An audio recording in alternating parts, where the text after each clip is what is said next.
A noite de Singapura sempre foi uma das mais desafiadoras do calendário da Fórmula 1. O calor sufocante, a umidade que gruda na pele, as curvas fechadas, o asfalto que parece nunca perdoar o menor erro. É o tipo de pista que exige precisão, paciência e, acima de tudo, um carro equilibrado. E foi exatamente o que Gabriel Bortoleto não teve neste último fim de semana.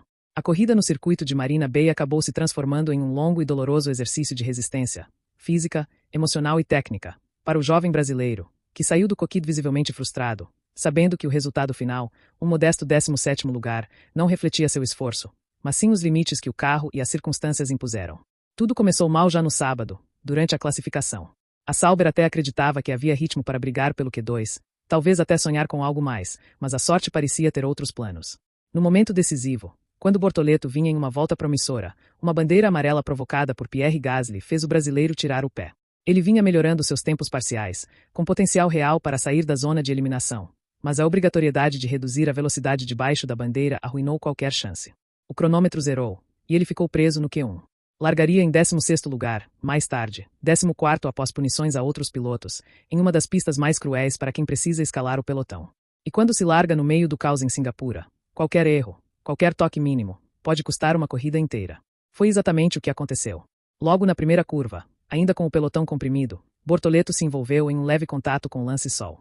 Pareceu algo pequeno no momento, quase imperceptível, mas o impacto foi o suficiente para danificar a asa dianteira de sua Sauber. Em uma pista que exige máximo downforce e equilíbrio nas curvas de baixa, esse tipo de dano é praticamente uma sentença. O carro perdeu carga aerodinâmica, começou a deslizar nas frenagens. Em poucas voltas, o time não teve escolha, chamou o brasileiro para os boxes para trocar a asa. A parada precoce arruinou toda a estratégia que havia sido desenhada para um stint longo com pneus médios. De volta à pista, Bortoleto se viu preso no tráfego, em uma sequência interminável de curvas, sem ar limpo e com o carro nitidamente instável. A Sauber havia apostado em um acerto que priorizava a tração nas saídas de curva, mas o dano inicial e o desgaste elevado dos pneus médios minaram essa tentativa.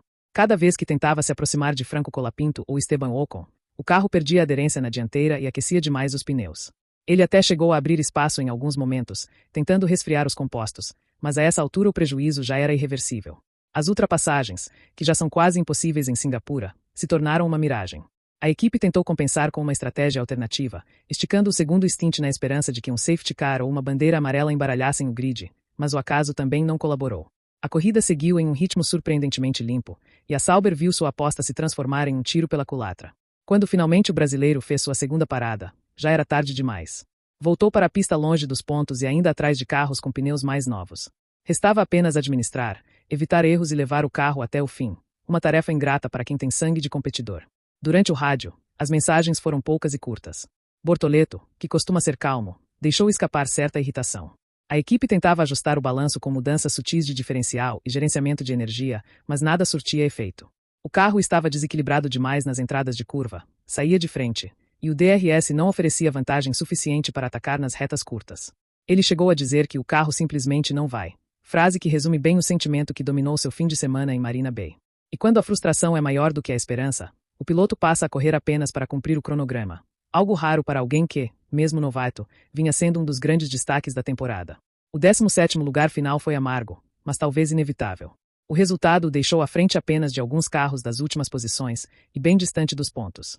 O que mais incomodou o brasileiro foi a sensação de impotência. Ele sabia que, se não fosse pelo toque na largada e pela classificação afetada pela bandeira amarela, poderia ter brigado por uma posição digna, talvez até pelo top 10.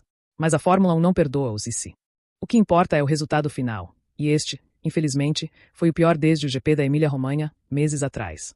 Após a corrida, Bortoleto falou com a imprensa com semblante sério. Admitiu que o ritmo não estava bom, que o carro simplesmente não se adaptou à pista, mas não escondeu a autocrítica. Não foi um bom fim de semana, e eu sei que preciso melhorar, disse. É o tipo de fala que mostra a maturidade, a consciência de que, mesmo quando as circunstâncias conspiram contra, o piloto precisa extrair algo da experiência. A Sauber, por sua vez, tentou amenizar o tom, afirmando que o foco agora é entender o que deu errado e garantir que as próximas corridas, especialmente em pistas mais abertas, mostrem um desempenho mais condizente com o potencial do carro. O problema é que Singapura expôs algo mais profundo, o limite técnico do projeto da Sauber em pistas de rua. A equipe ainda sofre com instabilidade em trechos de baixa velocidade, algo que já havia aparecido em Mônaco, mas foi disfarçado por condições mais caóticas. Em Marina Bay, tudo ficou evidente.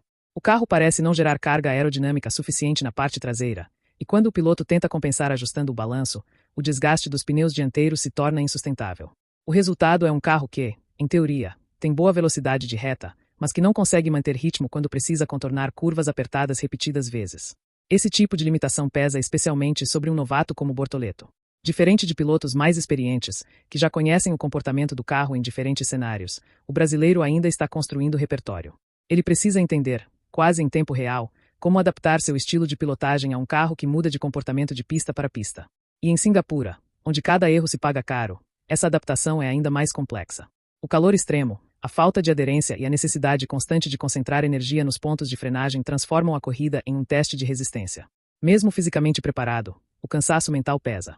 Ao final, Bortoleto saiu do carro exausto, não só pelo esforço, mas pela decepção. Mas se há algo que se pode extrair dessa noite difícil, é aprendizado. Gabriel mostrou resiliência, manteve o controle e levou o carro até o fim, sem erros graves, sem abandonar. Isso pode parecer pequeno, mas é exatamente o tipo de consistência que constrói a reputação de um piloto em seu primeiro ano. A equipe observou isso, e mesmo em meio ao mau resultado, ao reconhecimento de que o brasileiro entregou o que estava ao seu alcance. Ele não se perdeu, não forçou além do limite, não cometeu imprudências. Apenas fez o que podia com o material disponível. Agora, a atenção se volta para o GP dos Estados Unidos. Lá, a Sauber acredita ter chances reais de recuperação. O circuito de Austin é mais fluido, permite ultrapassagens e favorece carros com melhor velocidade de reta, um ponto em que a equipe tem algum mérito. Bortoleto também parece motivado a virar a página. Ele sabe que o caminho de um estreante é cheio de altos e baixos, e que noites como a de Singapura fazem parte do processo. O importante é não repetir os mesmos erros. Alguns dias serão bons, outros serão difíceis. Hoje foi um dos difíceis, comentou ele após a prova, em tom realista, mas determinado. Enquanto os holofotes da Fórmula 1 se apagam em Singapura e se preparam para a próxima etapa, Bortoleto carrega consigo a lição de uma corrida amarga, mas necessária. Ele aprendeu que nem sempre o talento basta. Às vezes, é o controle emocional e a paciência que salvam o fim de semana. A corrida ruim em Marina Bay não define sua temporada, mas certamente marca um ponto de virada.